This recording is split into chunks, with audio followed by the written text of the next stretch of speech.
This is the Permaculture Podcast. I'm Scott Mann. 2018 was terrible for beekeepers, with up to 40% of hives across the United States dying off, one of the worst losses since we started tracking honeybee health. Recently, the USDA suspended the honeybee tracking survey indefinitely. Earlier this year, the bee-harming pesticide sulfoxaflor, sold under the trade names Closer or Transform, which has been banned since 2015, was approved for emergency use across 14 million acres in the United States. With these multiple threats to honeybees, and indeed all our insect pollinators, what can we do? Searching for answers to similar questions and to understand colony collapse disorder and what was killing our bees, in 2013 I reached out to Dr. Dennis Van Engelsdorp, a research scientist with the University of Maryland and the former chief apiarist for Pennsylvania. In this remastered release of that conversation, Dennis shares what he's learned investigating bee die-offs ever since Dave Hackenberg, a beekeeper with hives in Pennsylvania, first reported large colony losses and coined the term colony collapse disorder in 2006. Dennis shares more about the ongoing loss of bee colonies in the United States and elsewhere, which continues even now, years after this conversation, as well as the role of bees as pollinators in our food supply, and what we can do to support honeybees and native pollinators. Enjoy this conversation with Dennis, and I'll join you again after. Well then, Dennis, if you could give us a little bit of your background and biography and how you came to research bees and colony collapse disorder, and we can take it from there. Okay, well, first, thanks for having me on the show. You know, they have a saying in the bee world, once you're stung, it's in your blood, and you know you're going to be a beekeeper forever. And that certainly happened to me, actually, while I was doing my undergraduate degree. I was studying horticulture, international agriculture, and I took a beekeeping course as an elective, and I really fell in love.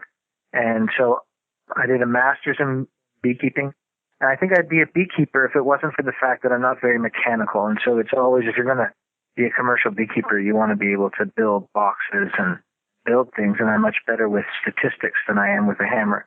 And so the researching bees really became an avenue. I really also am interested in beekeepers and how beekeepers work, and they're nearly as interesting as bees are in themselves. So I've been very fortunate that I can pursue a job where I do a lot of extension work. I work a lot with beekeepers, but I also work with honeybees, which are very fascinating on their own right. The whole story of colony collapse disorder is an interesting one, and I think it's important to realize that since 1945, we had about 5 million colonies in the country, and now we have about 2.5 million colonies in the country. So there's been this steady decline in honeybees for well over 60 years. That's troubling, but it really didn't catch the imagination of people until CCD, or colony collapse, hit the news. And what happened there was a very large beekeeper in Pennsylvania, Dave Hackenberg, one of the largest Pennsylvania migratory beekeepers. And I should add that I don't usually name people when talking about bee diseases, but Dave's okay with me talking about him. And Dave is one of the biggest beekeepers in Pennsylvania. And at the November Pennsylvania State Beekeeping meeting, he was bragging about how good his bees were. He described them as boiling over. And as he does every year, he moved his bees down from Pennsylvania to Florida, and a month later went to visit them. And he describes it as going into a ghost town. He says he got on his hands and knees looking for bees. He didn't see bees anywhere. They weren't at the entrance. There weren't dead bees in the apiary. They just weren't to be seen. When all was said and done, he had lost 2,000 of his 3,000 colonies in a matter of weeks. And it was clear that this was happening to other beekeepers in Florida and in California. And so that's when a group of us got together and we decided to start sampling bees from these operations. And at first, we really thought this was varroa mite. And varroa mite certainly is the number one problem beekeepers are facing. These very large mites. They're vampire mites, if you like. They're very large. I mean, it's like a dinner plate feeding on you, so very large. And when they spit, in order to suck the blood of the bees, they actually introduce viruses to the bees. And these are killing lots of bees. And I was convinced when he called that it was a varroa mite problem. But we took samples. We asked him to send up bee colonies in his next truckload up, and we took samples from them. And we actually found no varroa mite in these colonies, or very little varroa mite. They couldn't explain the loss. And it became very clear that this problem was happening in lots of different places at very high levels. And so that's where CCD came. And we had a committee, a group of us got together to describe this condition. And we defined colony collapse disorder as colonies that die from a very specific set of symptoms. The colonies died very quickly, as evidenced by the fact that you would see lots of brood, the young bees, but not enough adult bees to cover them, which is very unusual because bees don't abandon their young. And that was clearly what was happening here. The bees that were, if there were bees left in the colony, they were young, and the queen was there. The queen was one of the last to leave. We didn't find dead bees in the hive or in the apiary, and there was a delay in robbing. Usually when a colony dies, it leaves food supplies behind, and other bees and other bee colonies will come in and steal that honey, and that wasn't happening in these situations. So that's where CCD, that whole story of CCD happened. I want to say that since then, we find it much more difficult to find cases of colony collapse disorder every winter, but we're finding that the same number of colonies on average are dying every winter. And so that's made this story much more complicated because they're not dying with the same symptoms. So we can't call these colonies dying like CCD colonies or colony collapse disorder colonies, but we're still losing 1 in every 3 colonies that go into the winter every year. And that's an astronomical number. I can't imagine any other agricultural group losing that many colonies and not having the National Guard called in. Can you imagine if 1/3 of all the cows died every winter?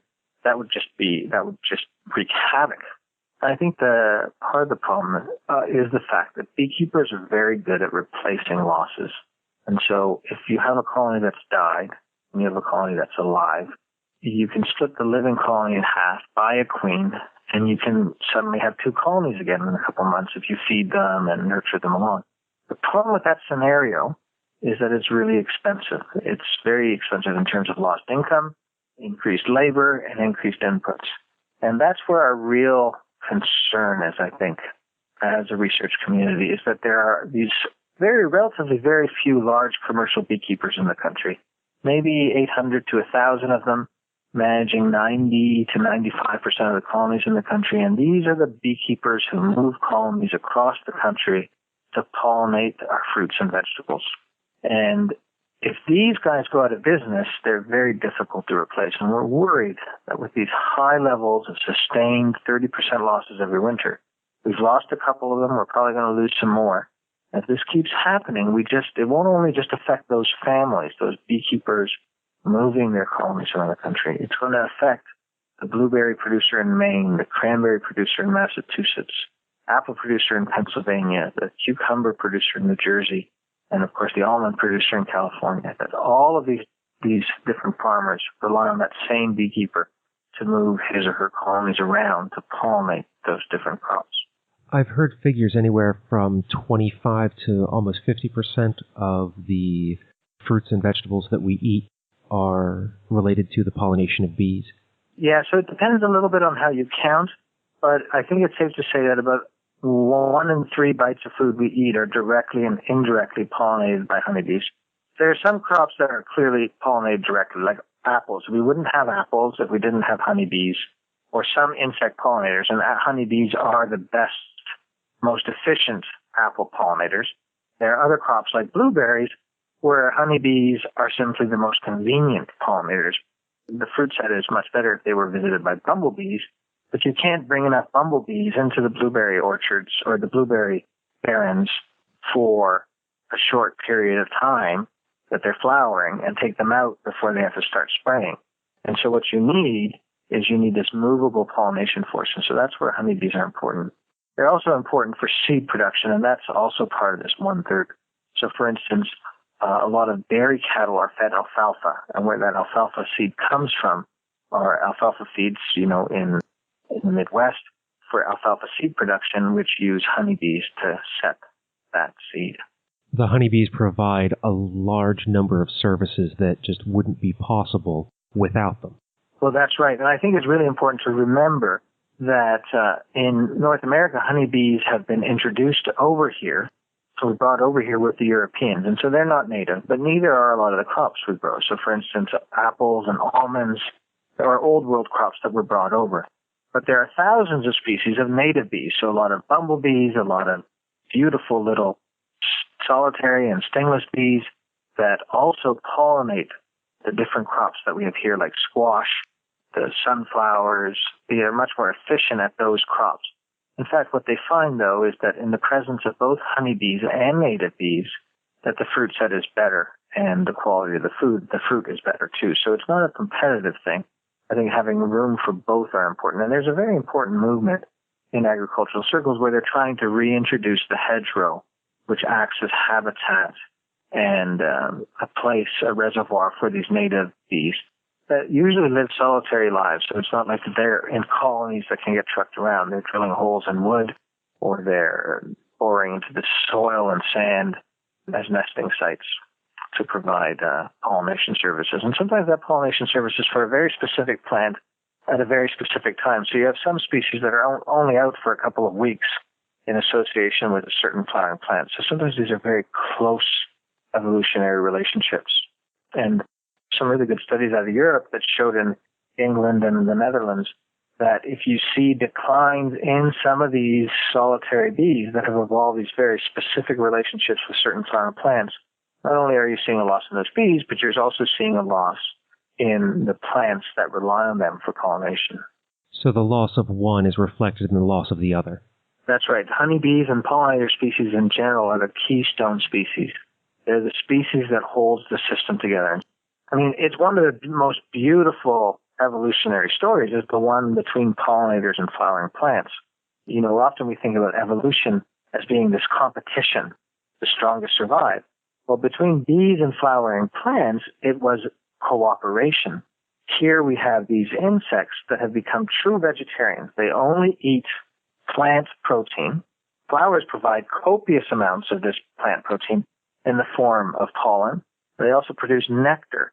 And these are rewards to the bees to come over and visit this flower and take this pollen to another flower so that the plants can essentially cross-fertilize and mate.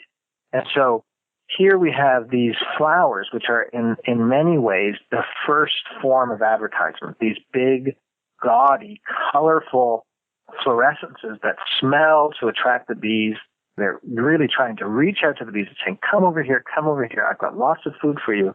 And in the process, not only are you getting fed and can bring this food home, but you can also fertilize as you're doing it. And so it's one of the most beautiful, I think, evolutionary dances out there. Without these pollinating insects, we wouldn't have flowering plants. And without flowering plants, we wouldn't have these bees and pollinators. There's an imperative there, then, to both provide habitat for the bees as well as homes and everything else that they need so that we can continue to propagate many of these plants that are valuable to us and to support the pollinators in turn. It's an interesting cycle between the two. That's right. And it's a complicated cycle. And I think that's where, if we want to go back and talk a little bit about what's causing declines of bees, when we first came across with CCD, we thought we would have a simple answer. You know, we thought, well, maybe it's a new disease. Maybe it's either a new virus got introduced or a new variation of a virus. You know how the flu, every year we have the flu, but there's slightly different variants of it that can cause problems. Or we thought maybe it was a pesticide, and that could be a pesticide that the beekeepers apply to control varroa mite, or a pesticide that the farmers apply and the bees are bringing back. Or we thought it could be some other environmental stress. Maybe there was bottlenecking in the genetic pool. Maybe the bees were very poorly nourished, and these were the problems. And so when we took samples from healthy and CCD colonies and we compared them, we actually didn't find very many differences between CCD bees and the healthy bees, except in a couple of important ways. CCD bees had by far the most number of pathogens. Both populations had about the same number of pathogen exposures, but a CCD colony sort of had every disease going. So CCD bees were really, really sick. And we, in fact, think that it was viral collapse or virus-mediated collapse that's responsible for the symptom of the rapid decline of adult bees. We think that bees, like other social insects, have evolved something called altruistic suicide. Somehow they know they're sick. And so when they know they're sick, they want to fly away from the hive and die away from the hive in an attempt to prevent their nest mates from getting sick too. Now, I'm saying that as if the bees are really consciously thinking about that, and of course that's anthropomorphizing it. That's not really what happens, but I think that explains the process we think is going on. We see this also in termites, for instance. Some termites, when they get a fungal infection, will leave the nest tapping on the ground in a certain way, which is called the leper's walk. And they're telling other termites, don't touch me, I'm sick. You don't want to come and get that sickness. And so we think this explains that rapid loss. But it doesn't explain why the bees are as sick as they are. The other sort of inconvenient finding from the CCD study was that the healthy bees consistently had more pesticides than the CCD bees. And I think we're having trouble explaining that. It could be that the beekeepers who had the healthy colonies were much more aggressive at controlling varroa mite. It could be that the bees in the healthy colonies had been selected for over time to be more resistant to pesticides, and so that's why we found more pesticides in those colonies. Since we don't find CCD and we're still seeing these losses, we're sort of building this case that it isn't a single factor, that what we're seeing out there different for different beekeepers, and it's different in different years, and it's a combination of factors. And so what we're seeing is pathogens playing a role, pesticides playing a role, and poor nutrition playing a role. And so this is our leading hypothesis. And we've got evidence for all of them. Clearly, we know that varroa mites can kill a lot of colonies, and certainly beekeepers, the number one thing a beekeeper can do to keep colonies alive is to make sure that they're treating varroa mite aggressively. And there's lots of different ways of doing that, including some organic options.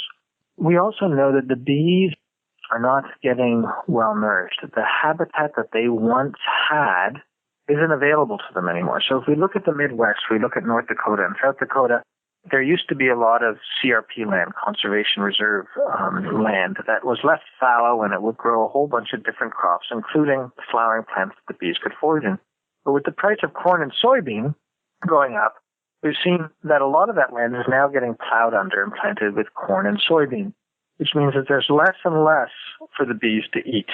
And so we really do think that the bees have lost a lot of foraging potential out in these environments.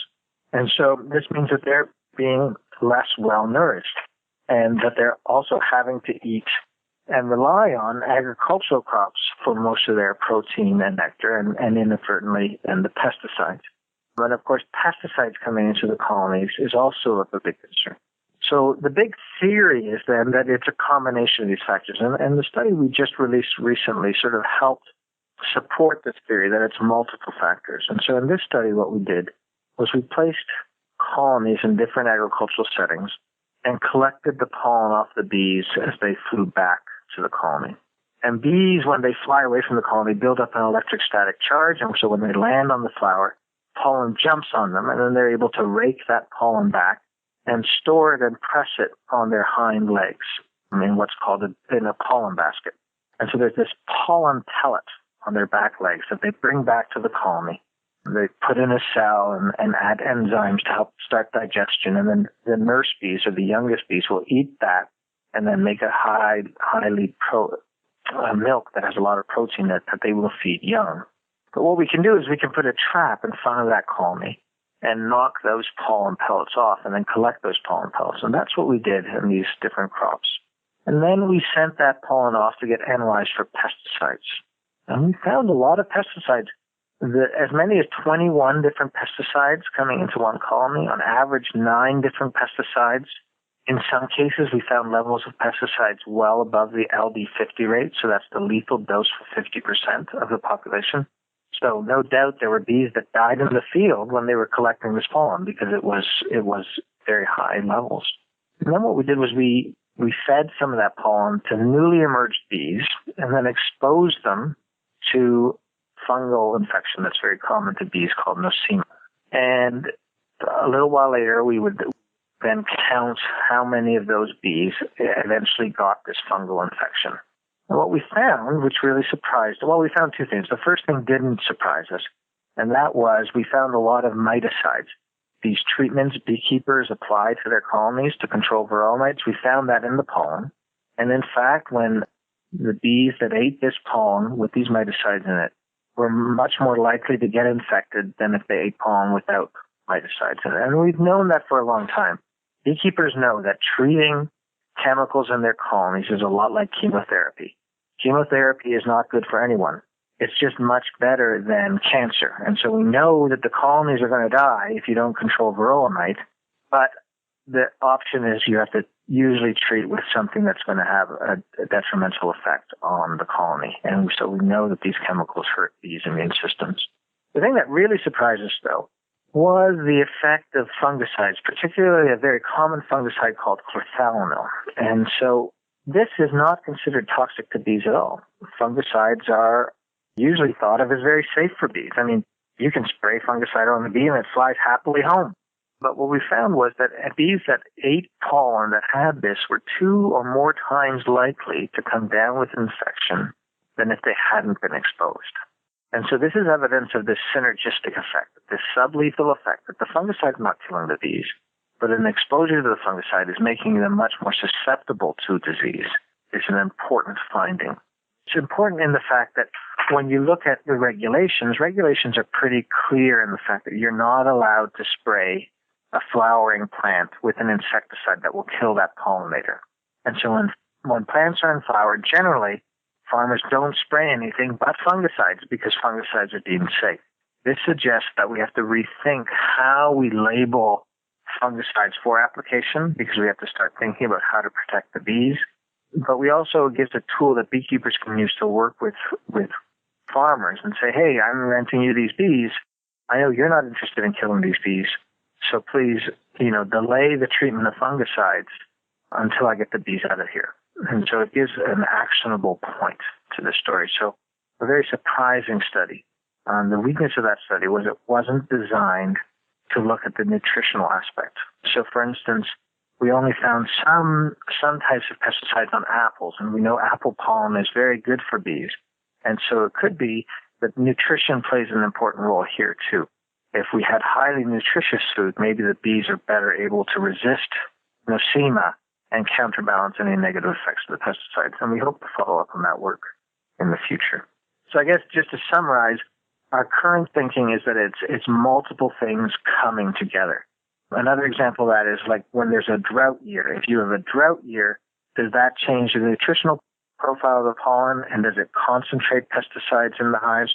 And so you can imagine that different factors can come in together to make it more or less likely that bees will come down with disease. So this isn't like the bees are getting something that completely compromises them, if you will, like a bee version of HIV or AIDS or something that makes them really sick. It's just a lot of little things are dinging at the health of the colonies, and then as they start to die off, the bees themselves are, well, again, that's kind of anthropomorphizing, but the bees are taking an action to protect the rest of the hive, but in that process is causing an even bigger loss to the hive. Well, that's right. So, I want to emphasize that colony collapse disorder, we're not seeing it anymore. We're seeing a slow dwindle, and that's probably because we're not seeing mortality necessarily. That's virus-mediated. It's probably being mediated by some other illnesses that don't cause that symptom or invoke that response. But I think you're right that it's not like that there's one. I guess that if we're going to use the AIDS analogy, it's like something's weakening their immune system like AIDS, except we have lots of different things that can weaken their immune system. So maybe the closer analogy is like heart disease. Well, what causes heart disease? If you don't eat well, certain toxic exposures, lack of exercise, genetic predisposition, one or a combination of those factors. And that's probably just the same with the bees. It's one or a combination of factors that predisposes them to disease, which might be the sort of final straw that takes them out. Just so that I can make sure that I understand the language of this then, is that you're not seeing CCD as much because that is a clear set of symptoms that you defined for that disorder, but you're still seeing a die-off of the bees as a result of the other mix of environmental, nutritional, and other factors. Yeah, and I'll just be a little bit more specific. We're not seeing the symptoms of CCD anymore, so we can't call it CCD. But we're still losing the same number of colonies every winter. We're not sure what causes those losses, and we're thinking that it's a combination of factors working together. And we think that that's both variable in time and space. And so some beekeepers are suffering this combination, and another group beekeeper might be suffering these combinations. But collectively, I think what it's saying is that the environment is not nearly as friendly to bees anymore, and it's much more difficult to keep them alive. Okay, thank you. I only know so much about the issue, and trying to wrap my brain around it in a way that is precise enough to discuss it is one of those sticking points for me. Now, I'd like to touch on how to make the environment a healthier place for bees, but before we get there, one of the things that I'm seeing a lot is the impact of neonicotinoid pesticides, potentially on bees, and I was wondering if you can speak to that at all, whether you've done some research on it, or you can speak comfortably about some of the papers that have been written on this. So neonics are a group of pesticides or insecticides, because they're designed to kill insects, that were based on nicotine in tobacco plants. And the advantage of these pesticides, if you like, is the fact that you can use very small amounts of them, and you can either paint them on the seed or you can drop a little bit in the soil, and the plants will suck up this insecticide, and it will go into their leaf tissue and into their other plant tissue, and if an insect comes and nibbles on that leaf, they'll get exposed to this insecticide and die. So this is called a systemic pesticide or insecticide. Now, plants have evolved all sorts of toxic components to kill off insects or to discourage insects from eating them. So you think of celery, and celery has lots of toxic chemicals that discourage other insects from eating it. But these plants that produce these toxins have evolved filters to make sure that these toxins don't go into the pollen and nectar, because they don't want to discourage pollinators. The problem with neonics, even though I think they were designed with the best intentions, because they reduce how many times the farmer has to apply chemicals, they reduce certainly how much chemical has to be applied into the environment. It's very specific to that plant, so there's less problems with runoff. They have a lot of advantages in theory. The problem is that these chemicals are getting in at low levels into the pollen and nectar, and the bees are bringing them home. And these are very highly toxic products. And we're seeing that often the levels in the pollen and nectar aren't sufficiently high to kill the bees outright, there's a lot of papers that show sublethal effects. So I know that there's work that I cooperated on that showed the bees were more likely to come down with Nosema infection, which we talked about earlier. We also know that there's work that it affects their memory and their ability to find their way home. So there's a lot of sublethal effects that have been measured. What has yet to be done, though, is to show colony level effects, that we can see a detrimental effect on the colony. And I think that work still needs to be done. Now, in Europe, they have a different sort of criteria for how they evaluate pesticide safety. So there they have the precautionary safe principle. That means if we can't say that there's no risk, then they might ban the product and wait for more research. And so starting January of next year, there's going to be a ban on the neonics. The real concern is well, what's going to replace those neonics? And there's, I think, some discussion that needs to be had, because a lot of these replacement products might be more detrimental to colony health than the actual neonics are. The fact is that 15 years ago, there were a lot of colonies dying from insecticide spray. The thing is that we knew they were insecticide-killed colonies because we found a whole bunch of dead bees at the colony, and that's not happening with sublethal effects with neonics. And so I think that certainly neonics need more attention.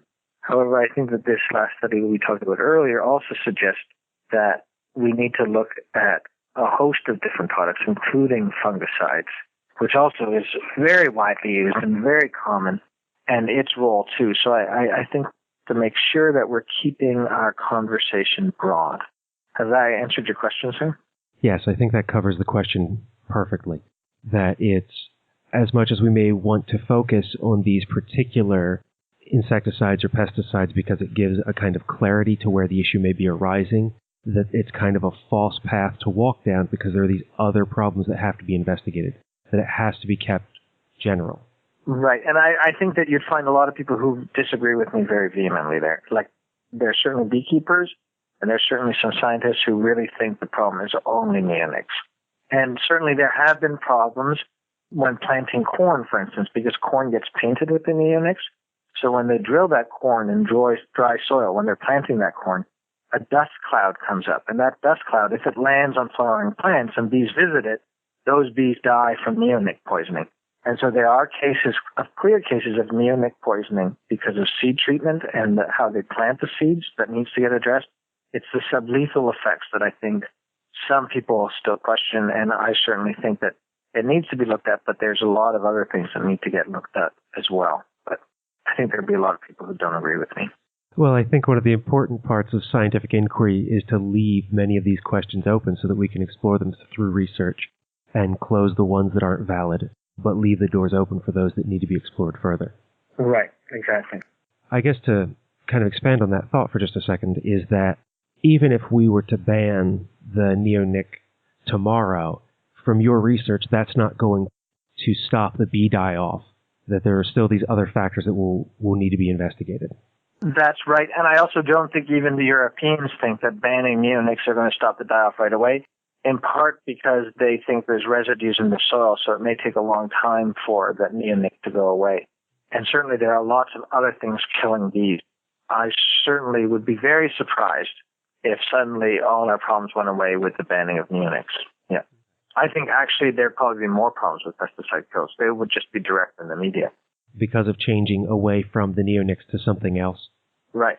It sounds in some ways that this reliance on agricultural chemicals continue to create these different issues that we continually adjust for within agriculture.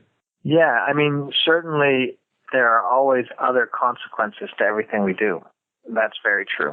And it's hard to see how we can feed the world without using some of these technologies. But at the same time, I think it's a very legitimate question is, well, why is it that nearly all the corn in the country is treated with these neonics? Is that really necessary? And so I think some conversation about making sure that we're being wise about things is warranted.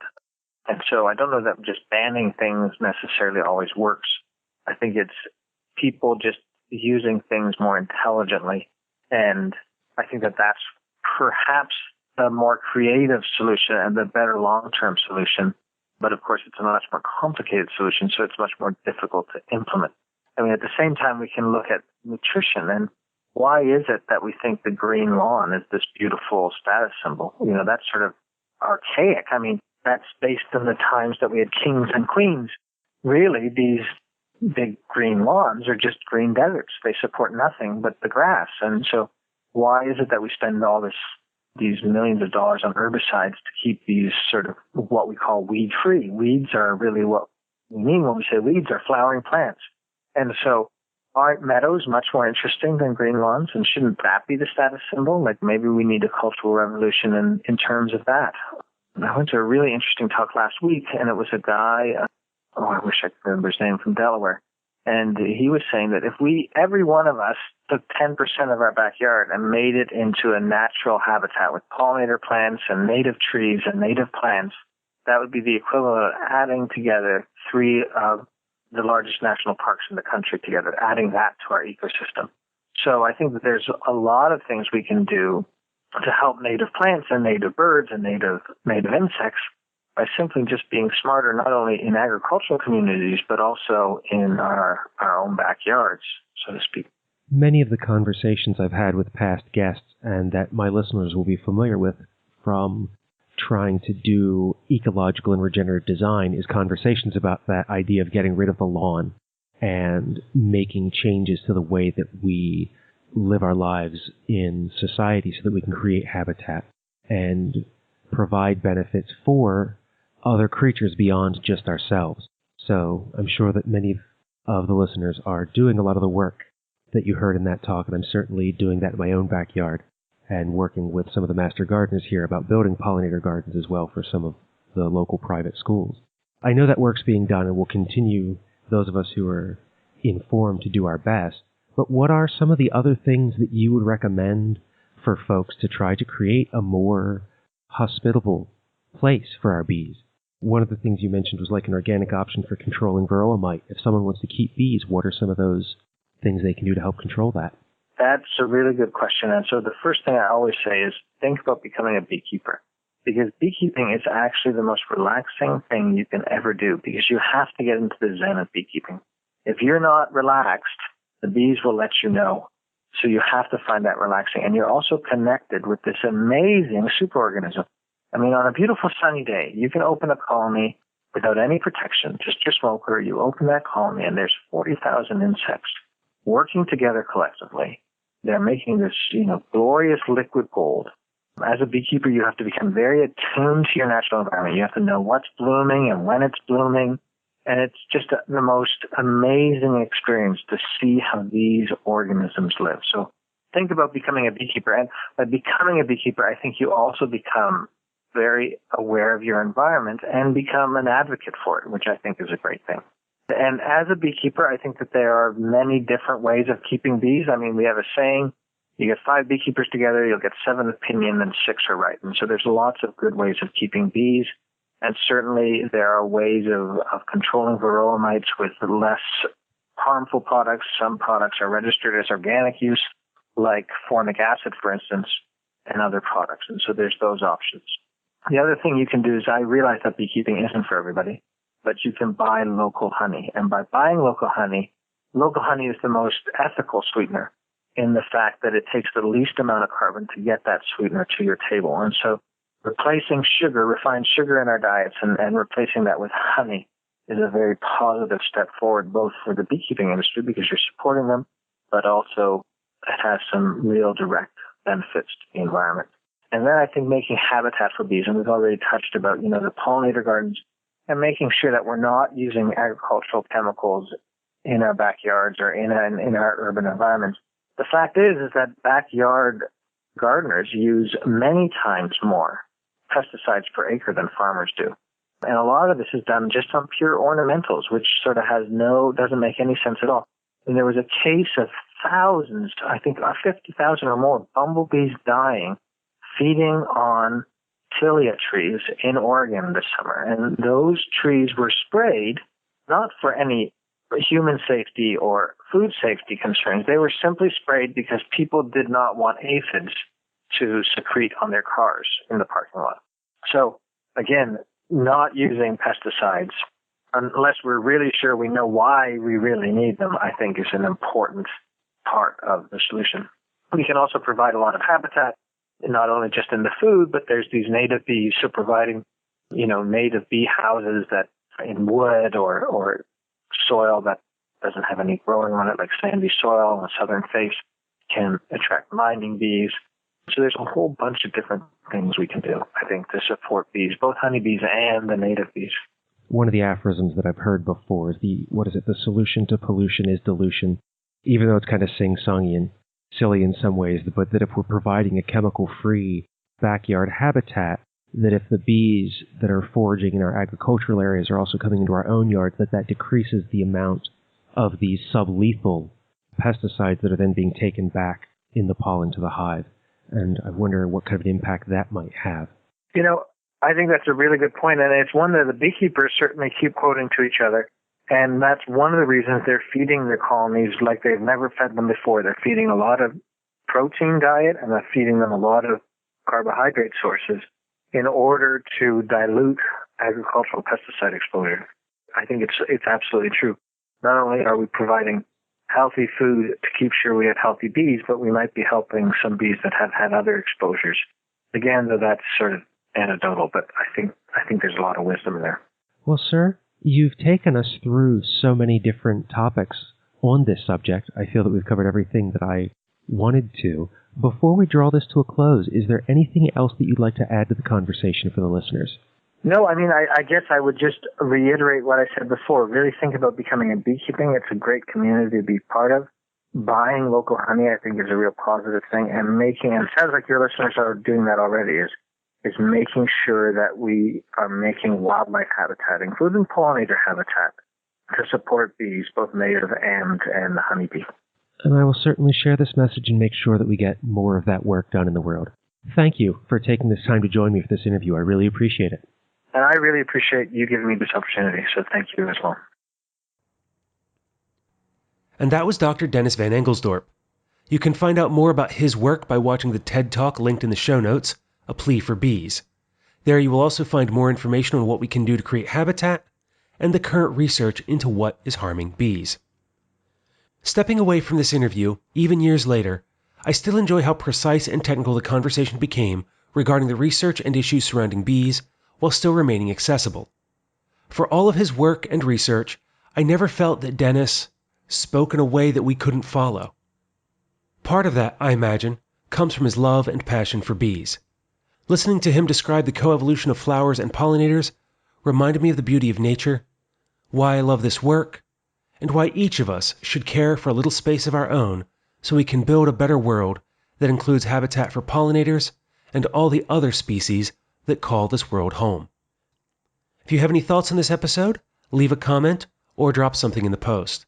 The Permaculture Podcast, P.O. Box 16, Dauphin, Pennsylvania, 17018.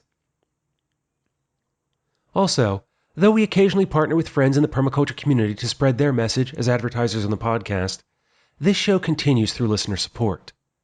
If you enjoy what you heard today, one of more than 550 episodes released since 2010, you can use that mailing address to send a donation or give online at paypal.me/permaculturepodcast. Until the next time, spend each day making the world a better place while taking care of Earth, yourself, and each other.